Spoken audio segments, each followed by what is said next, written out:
Hello, everyone. Welcome back for some more Let's Play the Great Ace Attorney. We're on the second investigation part of Case 4. Things are crazy. We're dealing with the past, the present, the future, fake names, the fact that apparently, what's his name there? I forget already, but the fake name, or the real name, right? Well, no, fake name, because you were, where was it? It's been a few seconds since I last played. What am I even looking for? Fresno Street. The guy who owned the wasn't it like Thomas Boone or something? Anyways, apparently that's a name that, yeah, is straight up from the Sherlock Holmes novels. Interesting. Interesting. Um, Boy, they just keep reusing it. Every time there's not a pun, it's just lifted right from Sherlock Holmes, huh? I still can't quite believe what just happened. I know. I inquired with the bailiff after the court session was adjourned. Also, yeah, no, they totally broke his psyche lock. That was the intended effect. And it seems Mr. Vigil was taken to hospital to recover. Right. 10 years ago now, Mr. Vigil attempted to commit suicide by jumping out of the window of the prison governor's office. But ever since then, he's completely blocked the memory of those events from his mind. Yeah, that's a common thing. My man carries an axe with him everywhere, huh? Nobody knew his secret. Not his family, not even the man himself, but I forced it out into the open. Him having 2 kids is like the biggest shock. Just dropping that, you know? Then again, at this time, they just kind of popped out with little, like, it just happens, right? They just appear out of nowhere. Was it wrong of me to do that? Did I overstep the mark, I wonder? Well, you gotta get the truth out. Bruno! Hello, hi. Sorry, I was thinking, oh, Iris. You were miles away. Anyway, I brewed a fresh pot of soothing tea for you. Oh, thank you. You and Susie have had an exhausting day so far, haven't you? Oh. Thank you, Iris. How thoughtful of you. Do you happen to know where Mr. Sholmes is? When we came out of the courtroom back into the defendant's antechamber, he'd disappeared. Oh, no, I don't know. He just suddenly sprang to his feet and left.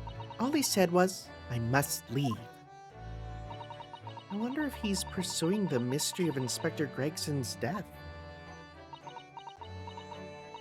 Well, you know what Hurley's always saying, don't you? There are mysteries in this world that should perhaps never be solved. Oh.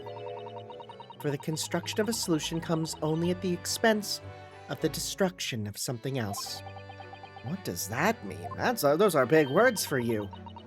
He knows very well that when you open someone's old wounds, you often open your own, too. But he just can't take his own advice and leave well alone. Solving mysteries is too important to him. That's so true. But that's what I like about Hurley, after all. I suppose that's the lot of a great detective in some ways. So then, let's have tea, and then I'll give you a hand. Oh, do you have time, Iris? Yes, I finished this month's manuscript at last, with barely a day to spare before the deadline. Oh, I'm so looking forward to it. A brand new story to read in the adventures of Sherlock Holmes. You know, I always hide Hurley's violin in the days before I have a deadline. You do? Well, poor Mr. Sholmes. I'm sure that's very wise, Iris. How very sensible of you. Now then, my dear fellows, let's make a plan of action before we continue our investigation. You know, I thought she'd be more of a gameplay gimmick. This is the second time we've used her across 2 games. I kind of thought she'd be more of a thing, you know? Anyways, child, talk to me. So, how did it go in court this morning? Well, we still don't know the truth about what really happened, but one thing's increasingly clear. Lord Van Zieks definitely didn't do it. Oh, goody. Yes, that's right. We managed to uncover several new facts as well. Oh, really? And there was another development, too. Kazuma. Yes, it's quite clear now that Kazuma-sama is not himself. The way he's acting, it's almost as if he's possessed by the Reaper of the Bailey. I know. I mean, at the end of the proceedings earlier, he was like a bloodhound the way he was chasing down Mr. Vigil's forgotten past. A hound, you say? Hmm.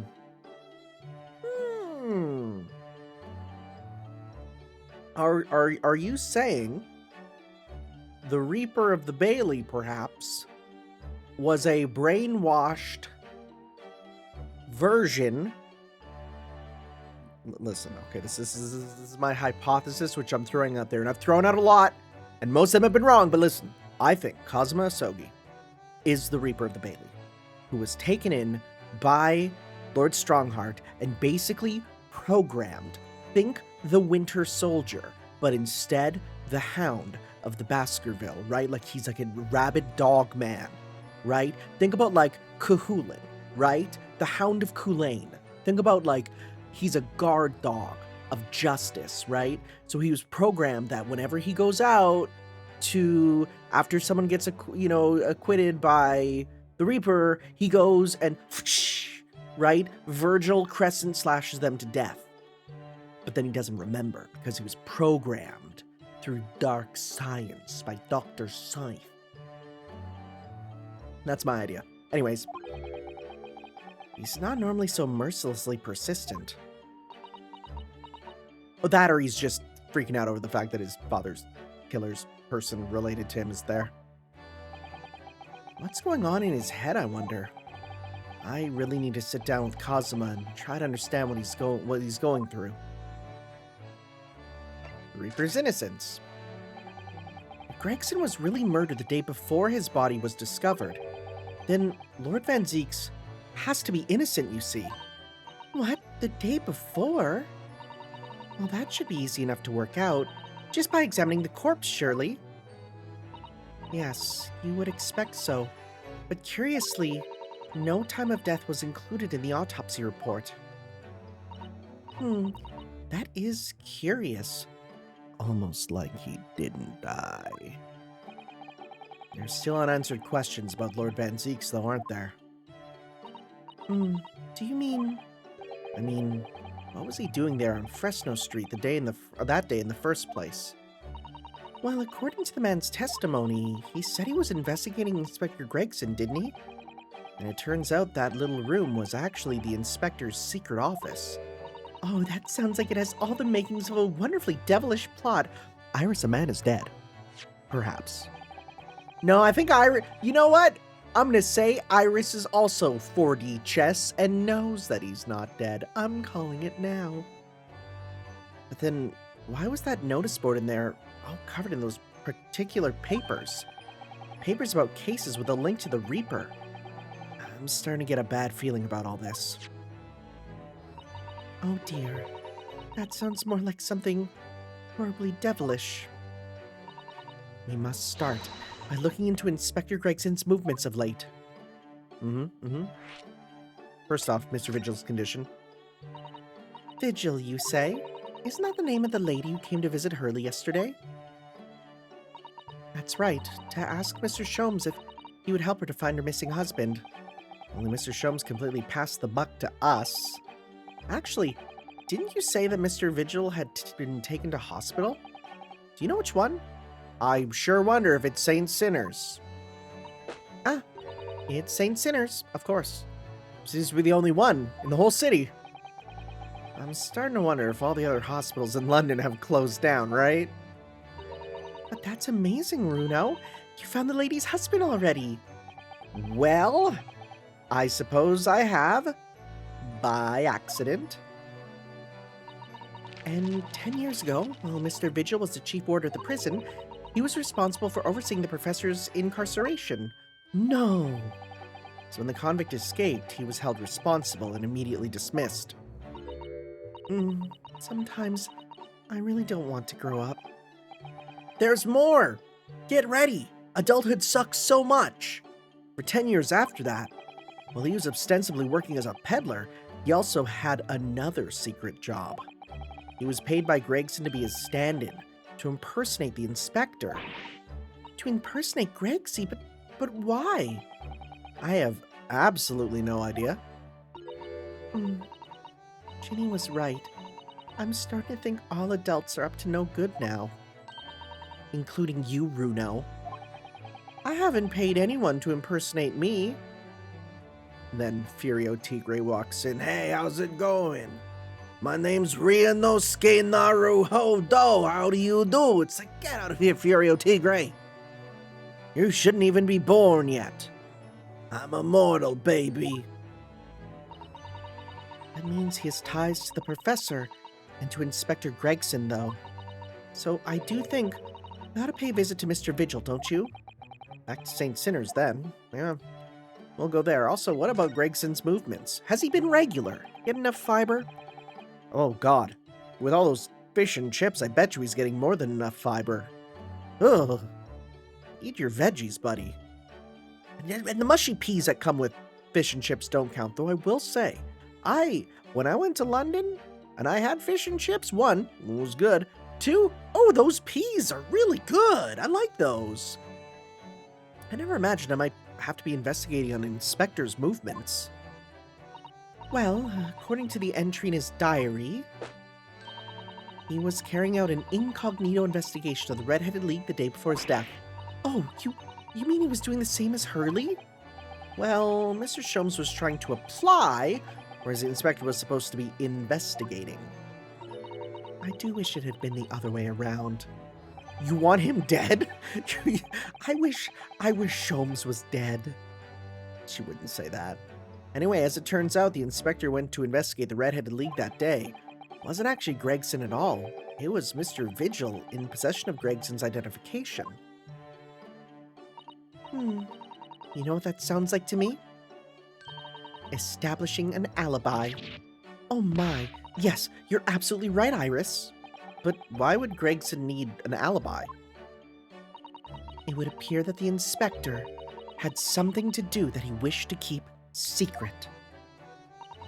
I don't believe it. I always thought he was just a harmless lover of fish and chips. Something about that being in red text is really funny. But perhaps they were seasoned with something a little more potent than salt and vinegar.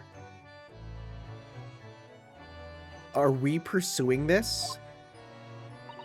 I think perhaps we should try to move away from food analogies.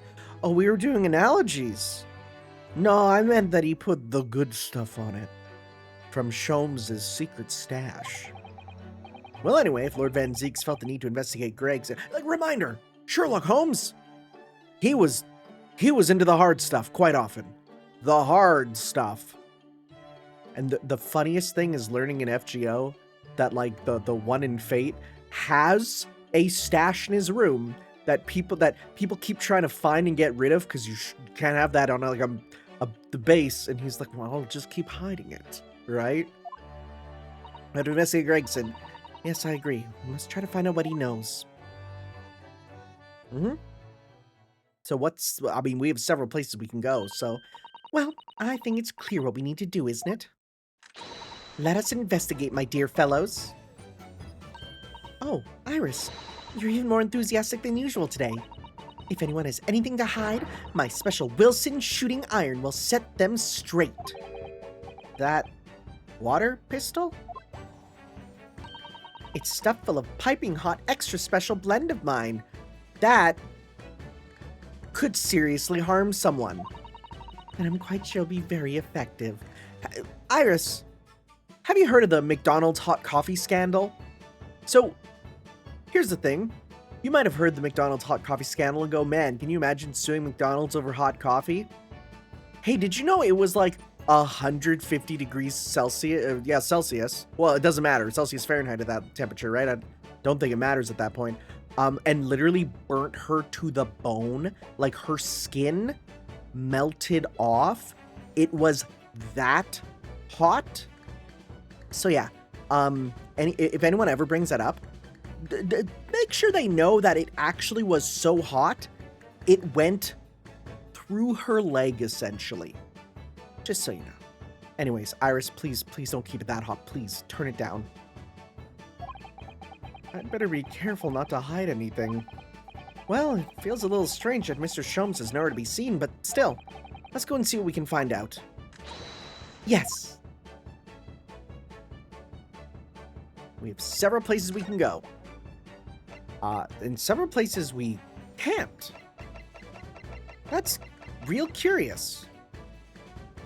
Well, let's start with Lord Chief Justice. I wonder if Kazuma's here. He is. Almost like he's being re-educated or something. Let's see. Notice he's also wearing a similar cross. I mean, I think that's just the prosecutor's sigil, but... No arguments, Prosecutor Asogi. You will continue with the trial exactly as I instructed. Oh, look at that. Is that clear? Perfectly. It's Kazuma-sama. Defying Lord Stronghart by the sound of it. He never did know when to back down.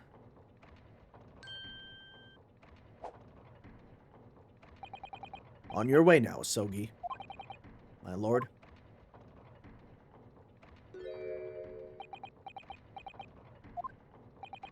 Kazuma. Oh, he's not even talking to us. He left without saying a word.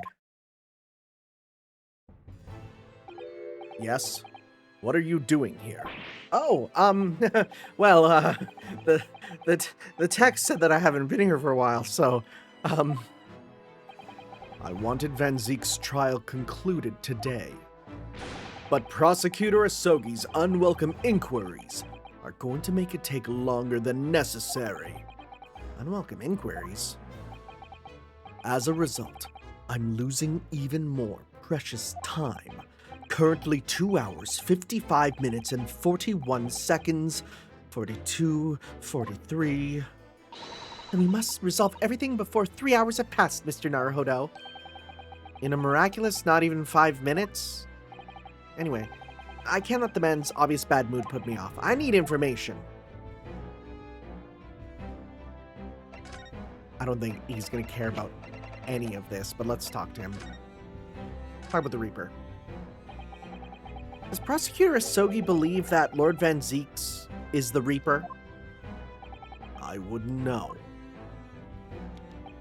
It was 10 years ago in that fateful closed trial that Lord Van Zieks made a name for himself among the judiciary. But the next trial he fought, he lost. It meant the ringleader of a criminal organization was acquitted, thanks to all the jurors being under duress. But that's awful! The man's freedom was short-lived. He lasted just 3 days. Yes, let me see. He died in a rock slide at his place of work, I believe. Correct. That was the inauguration of the Reaper of the Bailey. And people believed Lord Van Zieks was responsible?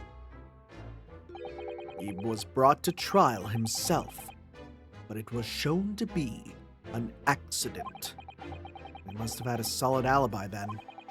Nevertheless, the mysterious deaths continued. In total, 16 persons perished in unusual circumstances, ostensibly at the hand of the Reaper. That's a long run of coincidences.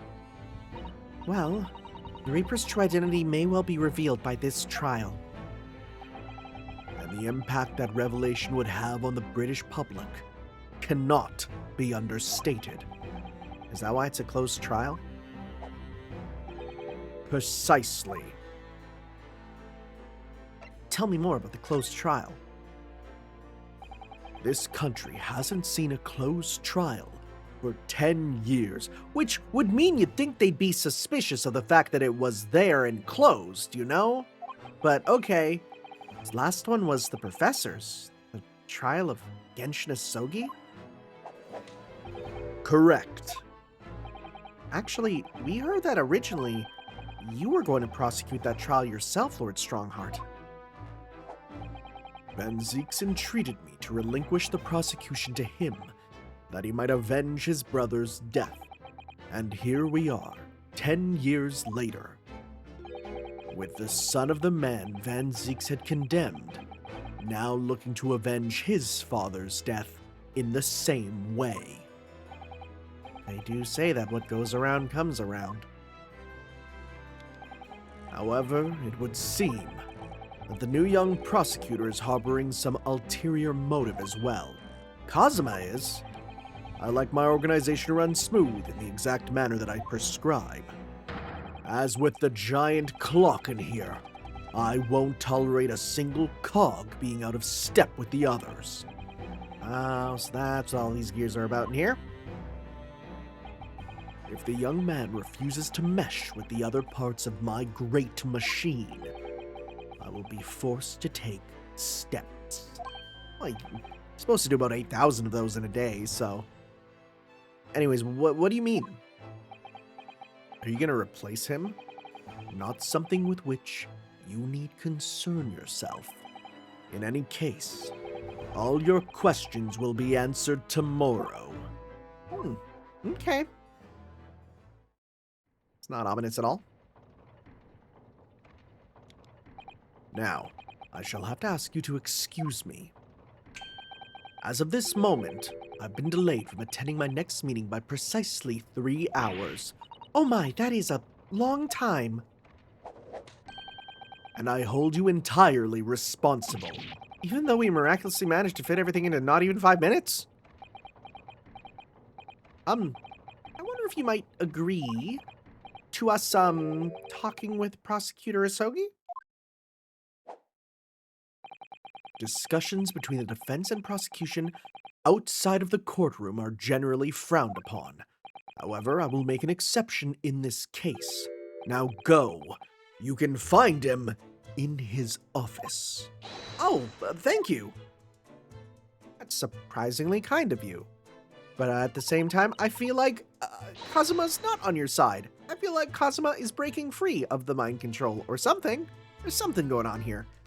Let's go see me at once, Mr. Naruhodo. Yep.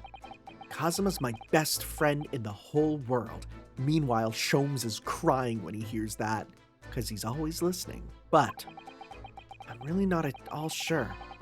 I know how to talk to him at the moment. I feel like I want to hold off on that. Where is that? Prosecutor's office? Oh yeah, no.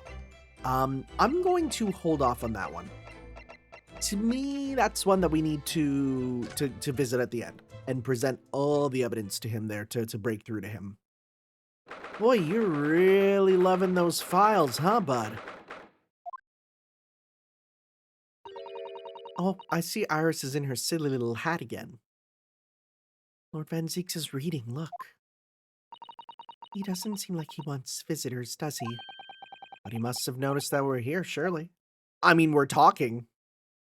And I'm sure this place is dead silent otherwise. What do you Nipponese want? Oh, there's a white girl here, too. That's no way to greet the lawyer who's trying to prove his trying his hardest to prove your innocence, is it? Perhaps not. I apologize. So, what can I do for you, Mr. Naruhodo? Lord Van Zieks, speaking earnestly. Wow, he said my name. That's, it's really sad it took this, I mean, it's not the first time, but it's really sad we have to work that hard to get on that level. Oh, the fog will lift over London for the first time in months tomorrow. No, it won't. It's only gonna get worse. This does feel very, very strange. I must say, I was impressed. Oh, well, thank you. Not by you, by your fellow Nipponese, your prosecutor friend. Oh, you're just thanking my whole ethnic group. Oh, I see, yes. It's sardonic, don't you think? I don't know what that word means. Literally, I don't. What does that word mean? Sardonic meaning. What does that word mean? Hit me up. Grimly mocking or cynical. Okay. Boy, this feels like a word that if I were to disdainfully or skeptically humorous, derisively mocking. Oh, is this like one of those words that if I see people use it, I know they are just absolute party poopers. Just people that you don't want to be around, you know? I feel like if this is a word that they use a lot, and they use it to describe things, God, you must have no joy in life. Speaking of, for a man such as me, so loathing of the Nipponese, to be entirely at the mercy of the two of you, I suppose it's retribution for having played the part of the Reaper all these years. You're not the Reaper! Though it might be a Nipponese guy, which might justify your hatred. Oh no! Played the part? But you're not him. That could sound really bad if I just said that. Just grab him by the shoulders. You're not him! He's like, foolish Nipponese. You must have amnesia because you forgot I'm him. The Reaper's identity. You once told me that you gladly allowed people to believe you were the Reaper because it helped reduce the amount of serious crime that took place in London. If keeping quiet and playing the part benefits the cause, a cause I myself am committed to pursuing, then why would I choose to say anything? But the henchman of a criminal killed by the Reaper attacked you only the other day. And that was just the most recent of many attempts on your life, wasn't it? Someone is clearly profiting from your silence about all this. Someone's using you. Believe me, ever since the Reaper first appeared, I've been doing my utmost to expose him. Or rather, expose the organization. I hear there's 13 of them, run by a man named Mansex. Mansex? It's a whole organization? It's inconceivable that all those accidents were orchestrated by one man. No, the Reaper always appears to have very accurate information about the accused in each case, which can only mean that somebody at Scotland Yard is involved. Someone at... You can't mean... It's taken me many years, but I've finally identified the central figure in this Reaper organization. Tobias Gregson. No! Gregson! The Reaper! I have a hard time believing that, honestly. Okay. So, the reason you were investigating Inspector Gregson is because you intended to expose him as the Reaper? As I said, the Reaper of the Bailey is not a single person. It's a highly secret organization with close ties to Scotland Yard. But there's no doubt that Gregson was a key member of that organization. What if he was just a man on the inside, you know? I don't believe it. Are you saying that that he was behind all those awful criminals meeting their... Gregson didn't do the dirty work himself. Oh. He was the tactician. His job was to covertly investigate the marks and plot their assassinations. In order to do that without arousing suspicion, he regularly needed a firm alibi. Which is where wrong voice. Which is where Mr. Vigil came in, posing as the inspector. Vigil knows nothing of the Reaper, but the room he rents on Fresno Street was almost certainly the headquarters of the operation.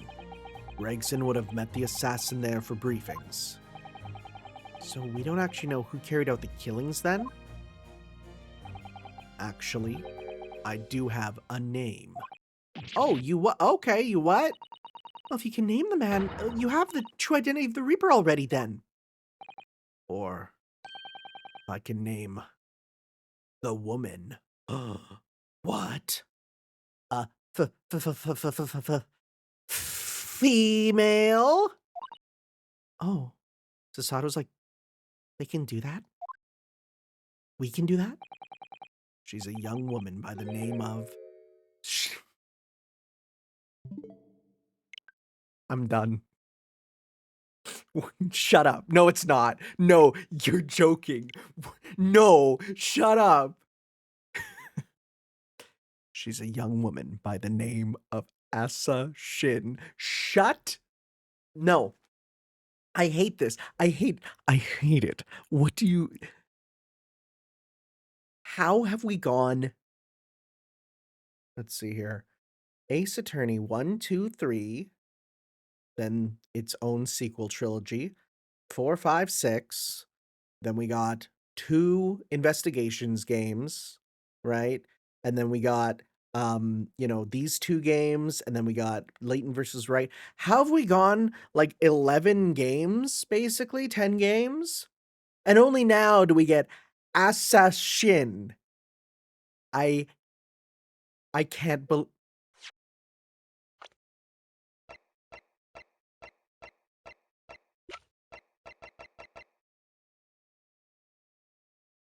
You don't think?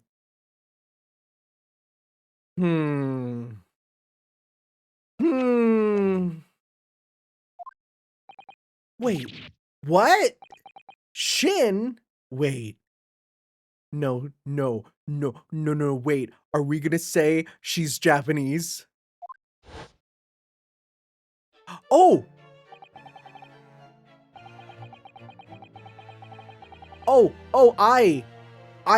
Okay.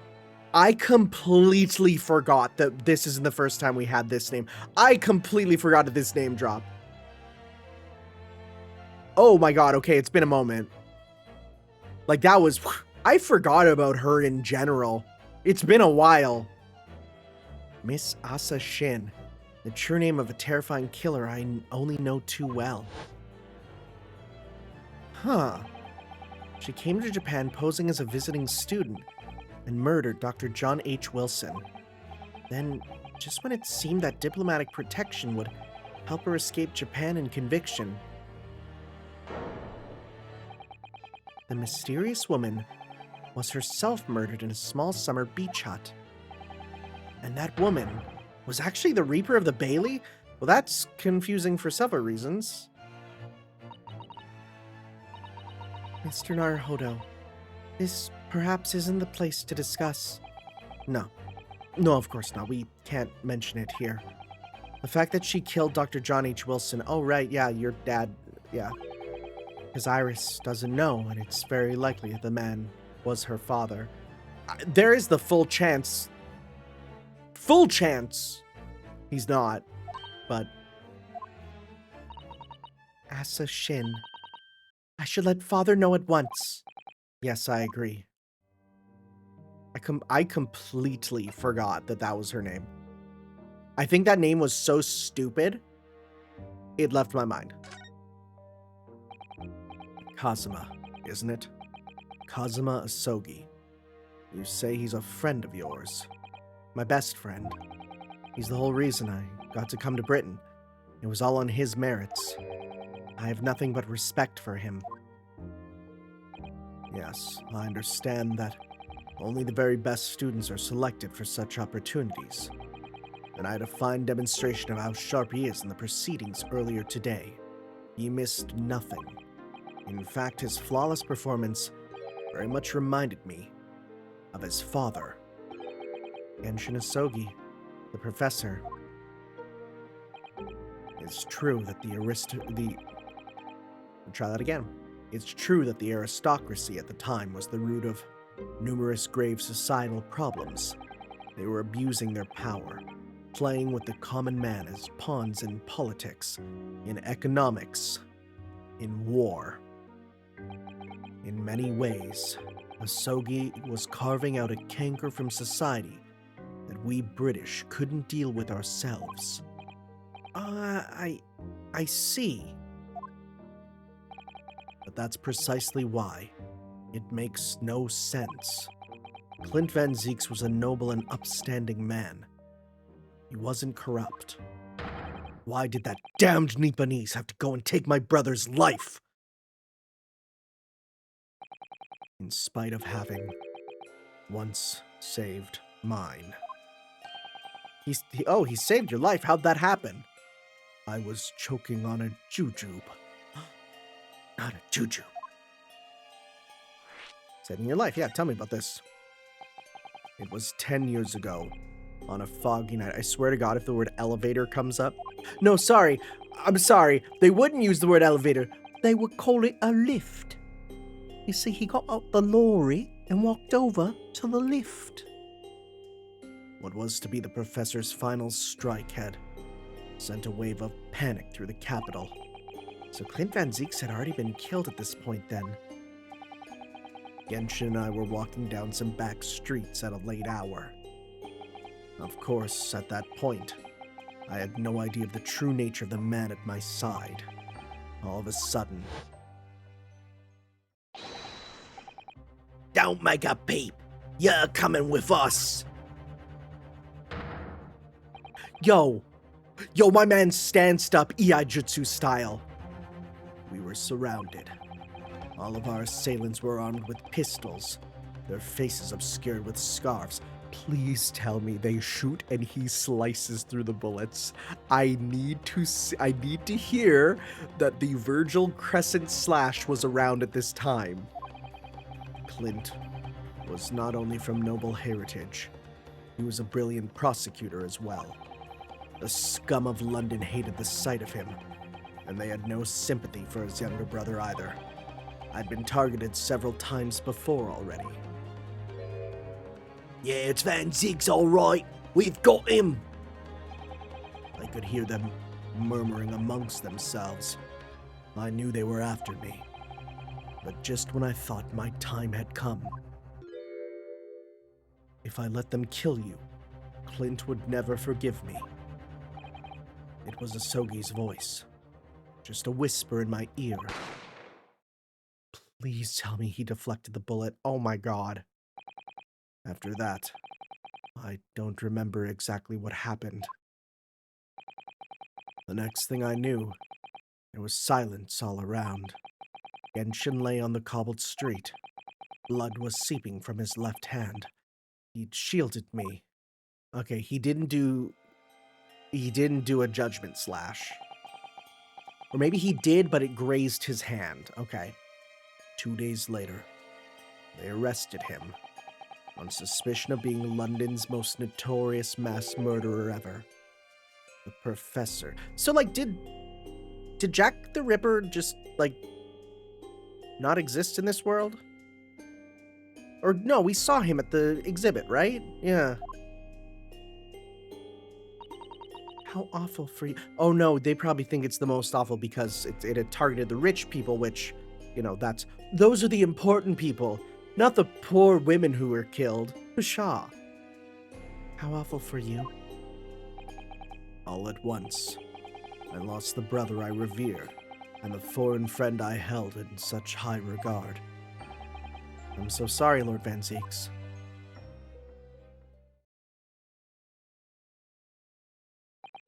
That's the end of my miserable tale. I never thought I'd recount it to anyone. Yeah, it's probably a good idea to do that. Hey, does therapy exist yet in this world? Well, thank you for confiding in me. The Professor, the Reaper, and Inspector Gregson. I wonder just how intimately related they all are. I still can't quite believe that Gregson was essentially the Reaper. giving us assassination orders to Giselle Brett. Mr. Naruhodo, let's go and inform my father. I'm sure our government will want to hear about this new information. Oh, that means I get to meet your daddy, Susie. Hooray! Yes. All right. Let's head back to the Great Waterloo Hotel then. I'm gonna be real. I thought the hotel would be a lot more of an important part of the case because I used for the thumbnail a hotel pattern for the thumbnail. I don't know if you recognize the hotel pattern. If you do, you're a real one, and if not, you'll get it eventually. Everyone will see that movie one day. I thought it yesterday, and I think it again today. This place is so princely. It's a wild guess, but I have a feeling you'll think the same tomorrow, too. My tea is a finer fragrance than whatever they're serving in the tea room here, though, wouldn't you say? Look who we have here. This is an unexpected pleasure. I'm guessing yes. Oh, Father. Oh, is this your daddy, Susie? How lovely. What a charming young lady. And you are? Oh, really? So you're the author of The Adventures of Sherlock Holmes, are you? That's me, Iris Wilson, at your service, sir. Susie's been such a wonderful friend to me over the last year, you know. Well, Miss Wilson, I must say I read your work regularly and with much interest. Iris actually lives with Mr. Sholmes, you know, Father. Is that so? Well, perhaps that goes some way to explaining that bright look in your eyes. You wouldn't be smiling so airily if you knew just how bright she is, believe me. Now then, young Naruhodo, it was a pleasure seeing you in action earlier. As an invitee of the symposium, I was allowed to observe from the gallery after I twisted some arms. And I must say, it was a truly exemplary performance. Oh, well, thank you very much. Although I'm fairly sure you omitted Bai Kazuma on the end there. No, please don't misunderstand. It was you who impressed me. Really? You didn't miss a step against Asogi, and we all know how capable he is. Really, to have matured into such a fine defense lawyer in less than a year is quite extraordinary. Perhaps you come from a bloodline of innate defense lawyers, and it's actually not hard work that got you here, but your bloodline. It's very kind of you to say so. And really nice to hear. It's also funny that, like, because we know Ryunosuke is Phoenix Wright's ancestor, we know this is, like, confirmed. It's not that, like, you know, your lawyer heritage is inherited, much, because, yeah, Nick's a Bumble King, right? What I saw in court today confirmed what I'd been hoping for. The favor I mentioned yesterday, Naruhodo. I trust you haven't forgotten? Oh, no, you did mention something, didn't you? But first, we have something to report, Father. He didn't say, did he? Of course. Shall we take tea while we discuss matters further? I wonder where Judge Jigoku has got to. Oh my god, this dude's dead, I bet. I don't try. Anytime a character's off screen, I'm like, he's probably dead. He's not alive. He's gone. Is there anything here you might have anything to say about? I don't think so. Probably nothing. Okay, about the Reaper. Father, do you know about the so-called Reaper of the Bailey? I've heard rumors. Some members of the judiciary explained it all to me yesterday. Of course, when I was a visiting student here in London, the Reaper was yet to emerge. Right, he didn't appear until after that case when the visiting students had already returned home. Lord Van Zieks, who was in the dock today. That was Baroque, the younger brother of Clint Van Zieks, I believe. That's right. And he's known throughout London as the Reaper, as you've heard. But the truth is, it wasn't him behind all those mysterious deaths. It was somebody else. I see. So what you're saying is there's been a professional killer at work here? Exactly. Somebody by the name of Asa Shin, in fact. I beg your pardon? Did you just say Asa Shin? You mean that Giselle Brett woman who was responsible for killing my great friend? Oh no, a friend of yours was killed? Uh, Professor Mikotoba, I think perhaps we shouldn't discuss this right now. Because the friend the professor's talking about is Dr. John H. Wilson. And that's not something we want Iris to find out about. Not like this, anyway. I'm just waiting for the shoe to drop and her to be like, that's not my dad. No. This isn't even my real name. Just like, surprise. I've just remembered something. Biscuits! This hotel has the most delicious looking biscuits. Which, for us non-British people, she means cookies, right? She's referring to cookies. Not what you think of as biscuits. And can I just say, as a Canadian, we literally use both meanings for both of them, so it is quite confusing. Though I will say I've never had a southern fried biscuit sort of thing. Don't get me started on what I think of American gravy. Oh my god, but okay. I was rather out of the blue. She's doing this deliberately. I think I'll go and see if I can purchase some. I wonder, would you like to come too, Iris? Oh, yes. You just try to leave me behind. Smart move. So that young girl is called Iris Wilson, is she? Yes, that's right. And she's the author of all those adventure stories starring the great Detective Sholmes. But the name on the credited author isn't Iris, is it? It's Dr. John H. Wilson. Yes, I know. That's the name of her father, you see. Her father? Dr. John H. Wilson. I was deeply indebted to the man for all the kindness he showed me during my time in London. That's why I was keen to reciprocate and invite him to the Imperial Yume University 4 years ago. But he was murdered last year by Giselle Brett. Why? Why would the Hand of the Reaper stretch all the way to Japan? Iris knows nothing about that case, but it seems very likely that the victim, Dr. Wilson, was her father. Well, I can't say that we ever spoke about his family, so I wouldn't know if he had a daughter or not. But I think I can say with some certainty that he was never the great detective's partner. Oh? Really? So, it could have been another Dr. Wilson, you think? Well, John and Wilson are both common names after all. That is super true. Like, John Watson? I don't know about that. Like, that's pretty, right? But Wilson? Oh my god. Like, yeah, John and Wilson are common names. John is the most common name. Well, aside from that other common name in London now. But we won't talk about that because some people have pretty strong opinions about that being the new common name in London. Let's not even talk about that. Still, it's probably best not to mention this to the young lady until we can be sure. That's what we thought, yes. We're back with cinnamon biscuits.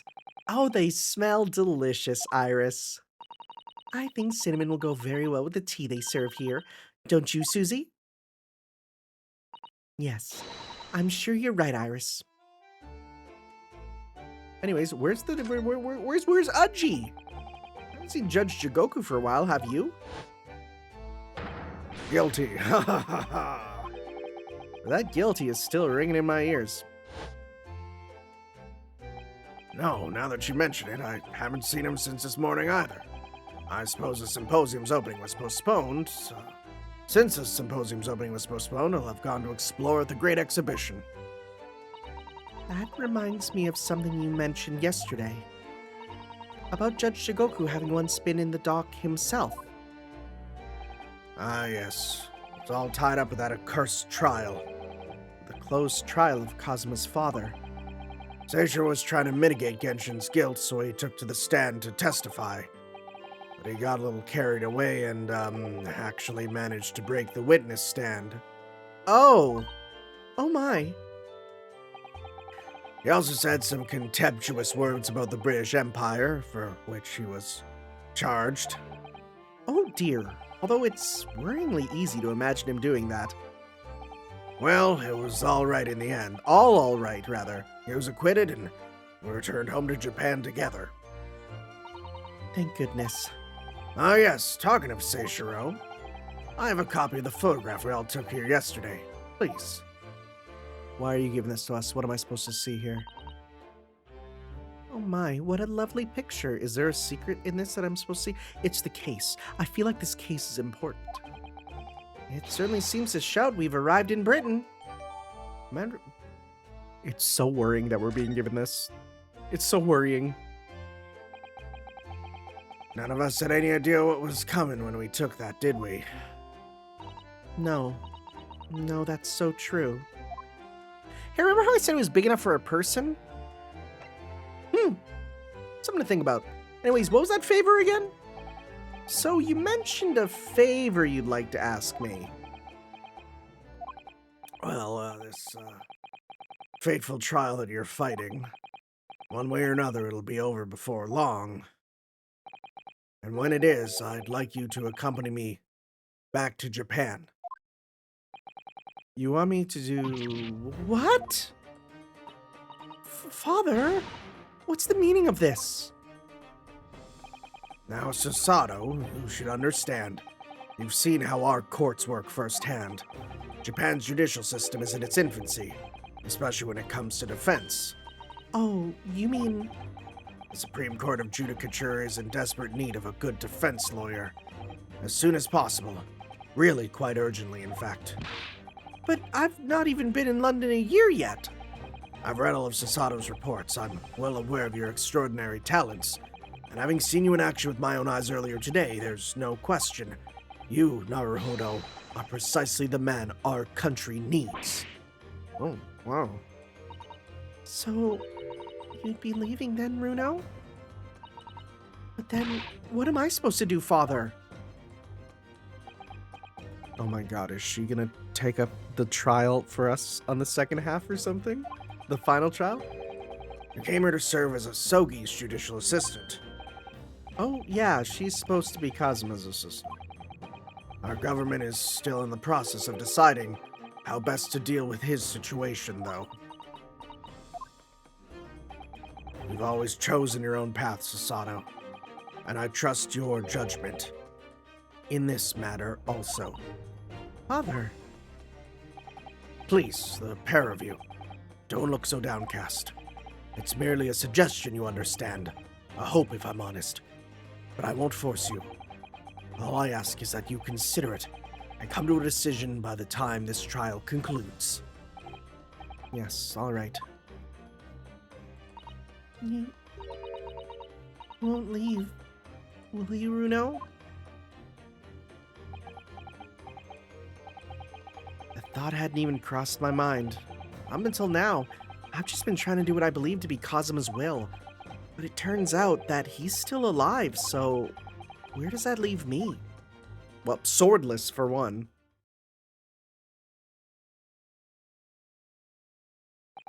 Well, if you'll excuse me now, I need to telegram government ministers and the Japanese police with this information about Asa Shin.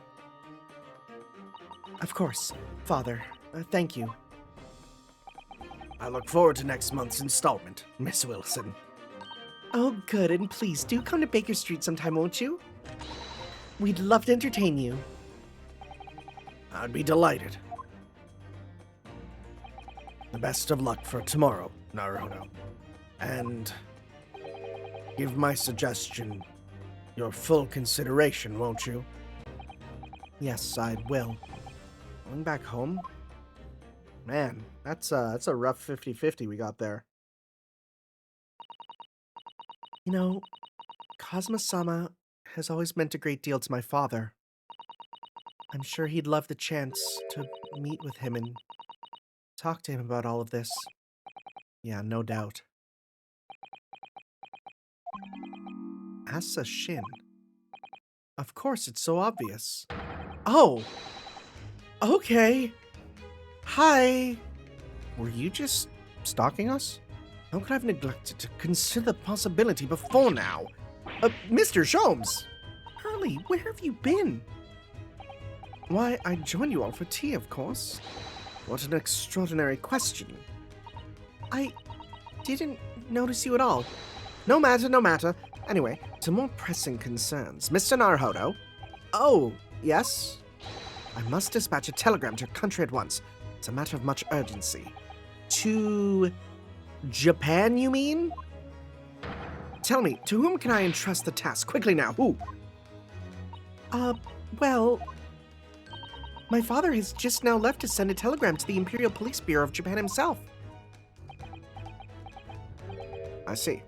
Can't do that. I don't trust the police. Well, he looked reliable enough for a bearded fellow. I don't think what father sports could be considered a beard, Mr. Sho. Is this a play on the fact that, in Japanese, hige means facial hair in general, so that's why Whitebeard in One Piece only has a white mustache, because their word for beard just means facial hair. Is he making a deep Japanese wordplay joke? There's not a moment to lose. Kindly ask your trusty unshaven father to see this sent. I will, but what is it? No questions at this time, if you please, Mr. Sato. All we can do is pray that for once, my deduction is awry. Doesn't that imply your deductions are normally correct, Mr. Sholmes? Which isn't exactly... Now then! You may be surprised to learn that I am a very busy man. I certainly have no time to hide behind settees and eavesdrop on other people's conversations. Oh, so that's what joining us for tea meant. He was literally on the ground behind us on the, behind the couch. Okay. Probably on all fours. I'll leave the setting of this in your hands then, my dear fellows. Oh, wait a minute, Mr. Sholmes. Please add it to my inventory. I want to see what it is. He just sort of ran off, didn't he? And at quite a pace. And left the unpaid bill for his tea behind, too. Oh, you're so cheap. I must catch up with father at the telegram office at once. And I'll run and call us a cab straight away. And there was me thinking everyone would be clamoring to pay Mr. Sholmes' bill. Oh no, now we have to pay it. Oh, that sucks, man. That sucks. Right? In some ways, this place seems to rather suit Lord Van Zieks. So dear to say that out loud. Okay. Don't need to go here. Fresno Street Room. Nothing seemingly new there. Okay, let's go to Mr. Vigil's hospital bed. See how he's doing. 2nd of November, St. Sinner's Hospital. This looks like the exact room. There is no giant rat, so hey, that's an improvement. This is the ward where Mr. Vigil was brought, apparently. To be frank, I'm a little worried about seeing him again.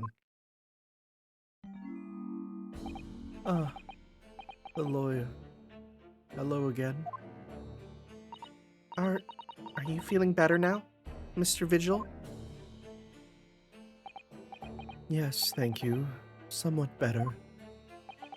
I'm so sorry to have caused you to... I mean, it was because of me.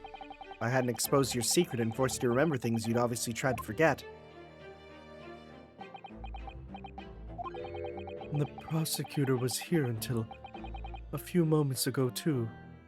You just missed him. Oh, Cosma beat us to it. He said much the same as you. He was very apologetic. But the truth is, I brought all this upon myself. Oh, please, don't think like that. Keeping it from Eevee, my wife, and also a normal-type Pokemon. All these years, I've carried such a sense of guilt. But that's not the worst of it. Over time, I obviously came to deceive myself as well. You mean about your dismissal? Looking back now, I'm beginning to think that perhaps Inspector Gregson didn't stumble across me by accident at all. I mean, he compensated me so generously for acting as his stand-in. He was clearly concerned for my well-being and doing what he could to help. So perhaps Gregson knew exactly what had become of Mr. Vigil all along then. I'm sure this is just desserts for 10 years of lies and deception, but Okay, did you know the phrase just desserts is not spelt D-E-S-S-E-R-T-S, that it is actually meant to be spelled that way? I didn't know that. That's crazy. I don't get it. I don't get why it's just just deserts, right? It's not just desserts, like as in like your cake, right? No, yeah, that's correct apparently. It's stupid. English language is stupid. it wasn't me that helped the professor escape 10 years ago. It wasn't me. I swear it. I swear it's true. Oh, Mr. Vigil. I'm sure you'd rather not dredge up even more from your past at this time, but if possible, could you tell us exactly what really happened? I want to. I need to get all of this off my chest. I just want someone to tell me what I should have done. Okay, well, tell us what happened and we can tell you that. First off, is there anything around the room we need to see? Because this is technically a new room. This notice caught my eye before, actually. I suppose it's some sort of slogan for the ward? Cheerfully welcome message, perhaps? Let's see. Pay with good cheer, leave with good cheer. Oh, look at that. You were spot on, Mrs. Sato. It's full of cheer. I wonder how much discharged patients pay their medical bills with good cheer, though. Once I had a very painful injection when I fell ill with a cold.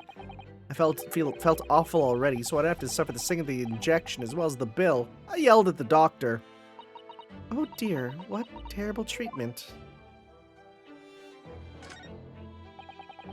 These must be the patient's treatment notes. Let's see. Tendency to jump from windows. Remember to place cushion at base of wall outside. That's really dark humor. Aren't we a story up from the ground here? Oh dear. Poor Mr. Vigil. I can't help feeling there's a better solution to the problem than a cushion, though. Finding something you lost isn't always a happy experience, it turns out.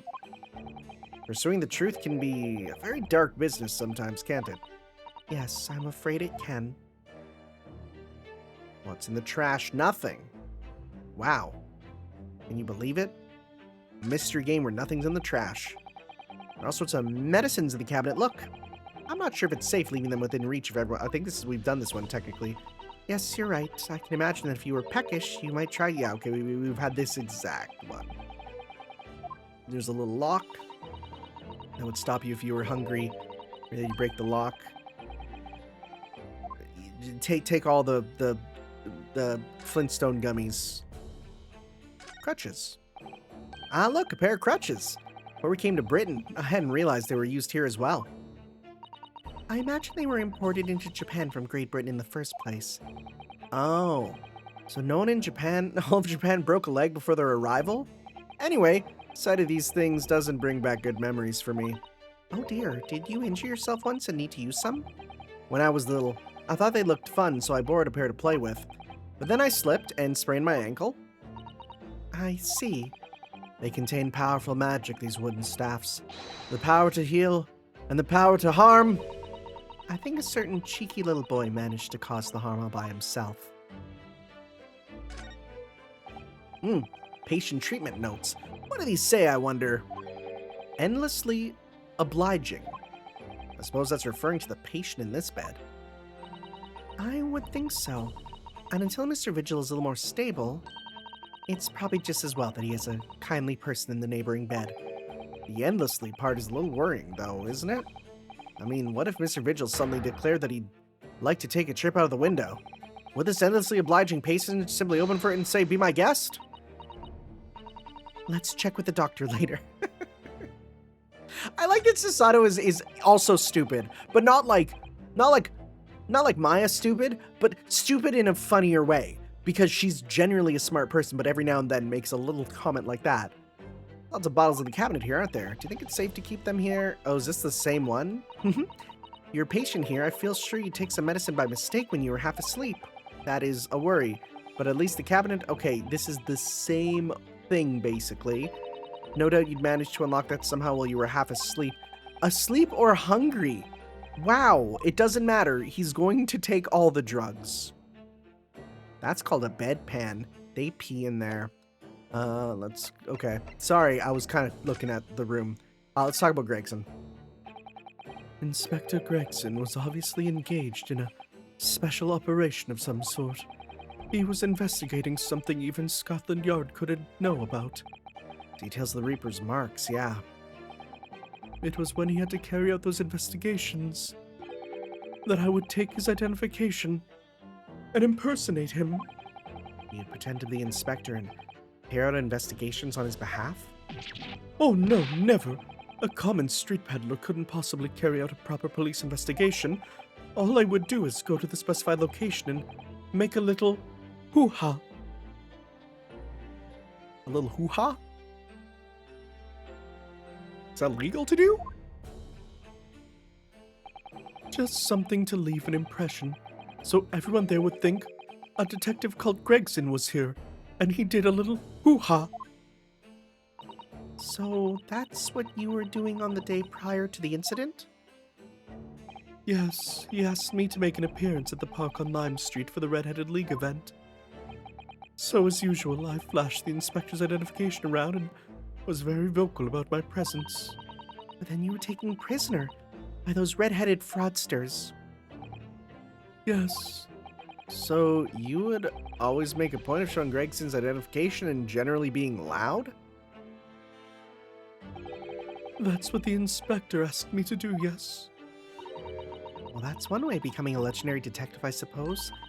Not a good one, though. And as you know, I suffered this bruising around my neck at their hands. But the following day they kept their word and released me. Without returning the inspector's identification to you, however. We'd arranged to meet in the Fresno Street room at 5 that day, so I could report back to the inspector. But at the agreed time, that's when I heard the gunshot. Okay. Tell me about the prison escape. It was at midnight on the 17th of June 10 years ago. That was the time scheduled for the execution. But the professor's execution never actually took place, did it? Or rather, the execution itself must have been used to effect the plan of escape. I hardly dare to imagine what a chilling plan it was. Barclay was renowned for being the highest security prison in the country. Everything that went in or out of that place was searched multiple times.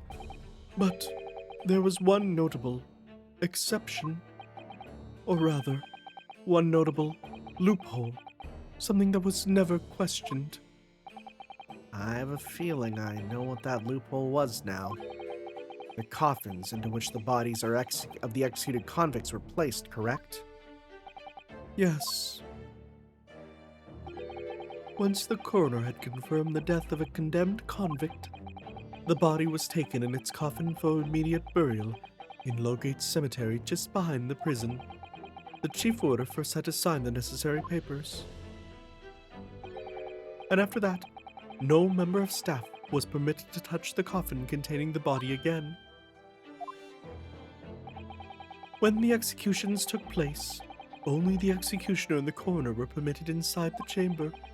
I would wait in the adjacent room for word that the condemned convict was dead. On that occasion, once I had that confirmation, I went into the mortuary. This voice is making me yawn. Oh my god. I need a sip of my coffee.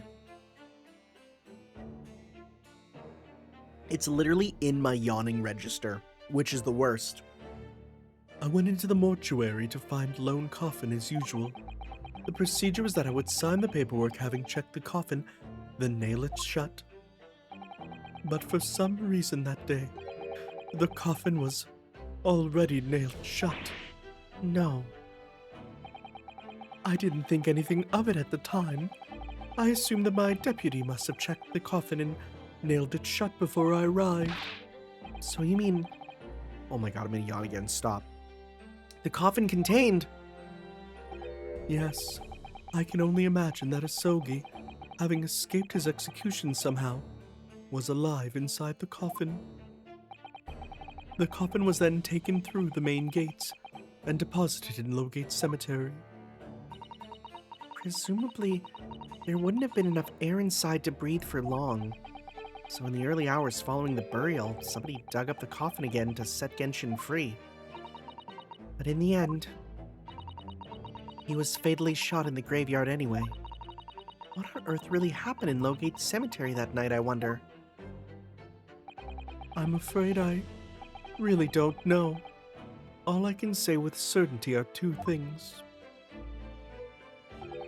Asogi couldn't possibly have escaped that way without help from somebody working in the prison. And that somebody was not me. Okay. Do you know anything about Asogi? Obviously, you knew the man then? The professor, Genshin Asogi? Yes, I remember him well, in fact. Would you mind telling us what you know? Well, having been condemned to death as he was, any contact I had with the man was short, obviously. After that trial, which was carried out behind closed doors, attended only by elite members of the judiciary, they called for his execution be carried out at the earliest possible opportunity. The outcome of the trial was set from the beginning, wasn't it? It was a time of delicate diplomacy, when Britain and Japan were in the process of signing an important treaty. That meant that his potentially destabilizing case had to be dealt with swiftly and discreetly. The man had less than a week in total. As I was the chief warder, I oversaw his short stay in the cells until his final hour. I remember being struck deeply by his noble character and incredible resilience. What do you mean exactly? He was a killer of many men, but he was always quiet and polite. He was a gentleman and a man of intellect. In fact, I couldn't bring myself to believe what he'd done, so I asked him one day, "Those 5 members of the aristocracy whose lives were taken, were you really responsible?" I'm guilty of the unforgivable crime of ending another human's life, yes. The following day, the closed trial took place, and the verdict was no surprise. Guilty. That night, when he was brought back to his cell, I saw something unusual. Something unusual? What? The last will and testament of Genshin Asogi. Okay. Did he leave anything for his son? As I said, it was on the night following his trial after he'd been found guilty. I was doing the rounds of the cells, and when I looked into Asogi's, I noticed that he seemed to have a sheet of paper in his hand. Oh, his last will and testament then, presumably. As soon as he noticed me, he hurriedly shoved it behind his back. But why did you find that so unusual? Isn't it normal for a man to pen a will when he knows his death is nigh? Yes, that's true, but there were special conditions to Asogi's incarceration, you see. What sort of conditions? Well, even though he was held in a cell designed for condemned inmates, he was allowed to keep his personal effects with him, with one exception. Really? He was allowed his things? That is unusual, certainly. Of course, he'd been convicted of killing 5 members of the aristocracy, but at the same time, he was a guest in our country from the Empire of Japan. The powers that be were determined that his final days shouldn't be needlessly uncomfortable. And what was the exception you mentioned? It was his sword. It was his sword, obviously. To the personal effects he was allowed. That's the point. He wasn't Oh, that's strange. Because the pen is mightier than the sword. He wasn't permitted to have writing materials. Specifically, no pens or paper. So, he was prevented from leaving any written record of what happened to him. Yes, that was the long and the short of it. I've no idea where he obtained that paper. Any writing materials would have been confiscated from him upon his incarceration. As I said, he hid the paper behind his back, and then he pleaded with me. What did you just hide behind your back? Please, please turn a blind eye. This is my lifeline. But you know it's against the rules. You're the only person who's seen. You just agree to keep quiet. All right then. But what's on that paper? The last will and testament. This will is the only weapon I have left now.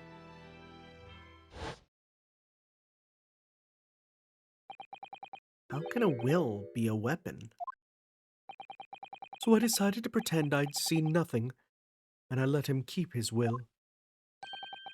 But then later, it just seemed to vanish without trace. What? What do you mean it vanished? It would seem that this isn't the end of the story of this mysterious will. Interesting. I was the only person who saw Sogi's will, but Somehow it disappeared. it was after Sogi's execution. Which was actually an elaborate jailbreak. The warders gathered up Asogi's possessions that were in his cell. They were all to be sent back to his family home in Japan, you see. To poor Kazuma-sama. And you're saying that it wasn't anywhere to be found among his personal effects? The will, I mean. That's right, though I didn't search through them myself. But Governor Caden was livid. He was screaming, "It cannot have disappeared completely!" That doesn't quite make sense, though, does it? In what way? Yeah, how would he have known? Well, we'd understood that only Mr. Vigil was aware of the will's existence. In which case, how did the prison governor know to look for it? Oh yeah, you're right. I really don't know how he knew, but it certainly seemed as though he knew of the will's existence from the outset. Only he didn't refer to it as a will. What he said was, the Asogi papers. The Asogi papers? I really can't tell you anything of the subsequent events. Because, well, of what happened. Your dismissal and the way you blocked it all from your memory. I'd forgotten all this until today. I don't suppose it's relevant to the case, though. Well, anyway, thank you very much for sharing with us, Mr. Vigil. We're very grateful.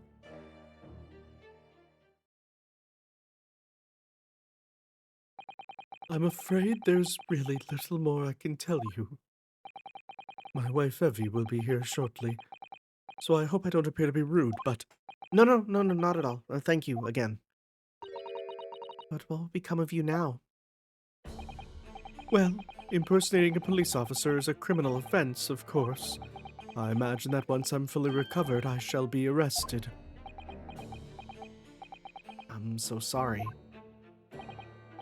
Don't be, please. This was all my own doing. I always knew that this day would come. Well, I wish you well. Goodbye, Mr. Vigil. Oh! Before you go, there's just one thing. Oh, yes. What is it? The Asogi papers. Uh-huh. I'd be very grateful if you make no mentions of the things I told you about them. Presumably for some good reason? It's my understanding that their very existence is a closely guarded secret. If it became known that I'd remembered, well, it could be rather troublesome, I think. I understand. some sort of will that Genshin Isogi penned just before his death, which the man himself claimed was his last weapon.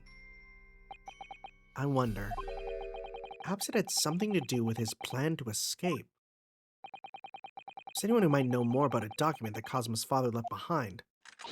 It would be Mr. Vigil's governor. Let me know precisely where we must go. Back to Barclay Prison. Oh, Buddy looks out of it.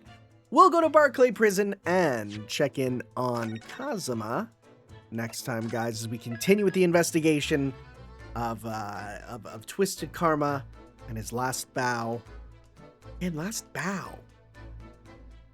Whose bow is this, you know? I don't know. But yeah, we'll continue next time with some more Great Ace Attorney. We'll see you guys then for that. Ciao. Yo.